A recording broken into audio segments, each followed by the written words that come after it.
In this training video, we will go over how to address an incident when you come across one. First things first, make sure you are equipped to confront a situation. You should have a pen, something to write on, and if you're on duty, your staff shirt, name tag, and the pager. Also, it is good to make sure your cell phone is charged so you can make a call to the residence director on call or NUPD if necessary. You can also take a few What Happens Now cards in the event of a documentation. If you are on duty with another staff member, you should decide which RA will take the lead in a situation. This will limit confusion with residents and allow the situation to go more smoothly. The person who is not taking the lead should be writing down everything that is happening in the room, as well as getting IDs and names from everyone in the room. Okay, now that you're ready to address the situation, go ahead and knock on the door. You want to knock loud enough so that the students in the room can hear you. You don't want to knock softly, especially if the room is loud. The students will likely not hear that. On the other end of the spectrum, you also do not want to knock obnoxiously loud on the door or kick the door to get a louder sound. A simple, firm knock will do. After you knock, you should announce yourself as an RA and your name. For example, this is Tom, the RA on duty. This may have to be done several times before the resident will open the door. If residents refuse to open the door, you can call NUPD to help in that situation. After the door opens, once again, inform the residents of your name and that you're the RA or an RA on duty. Some residents may only open the door a small amount. If this happens, you should ask the students to open the door fully. You should ask the person who opened the door if they are the resident of that room. If they are not, identify the residents of the room because that is who you want to speak with.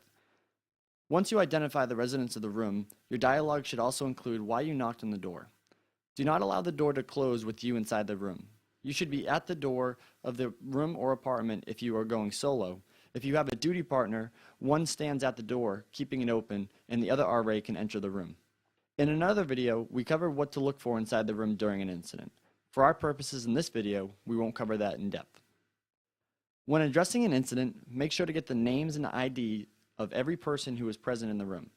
If someone does not have an ID on them, ask them their name and NUID number. And here's a helpful tip. If you feel like someone's making up an ID number, ask them to repeat it again. Chances are they will not remember the numbers in sequence they said. If a person in the room is a non-resident, ask them who they were signed in with. Guests are supposed to remain with their host while in the building. If they are not with their hosts, you will ask them to leave the building. You can also check the proctor log to see who was signed in with which resident. You should make note of everything happening in the room. What you saw, how many people, if there was alcohol present, how much, were they empty or full. You can also write down exact quotes from residents that you can include in the incident report.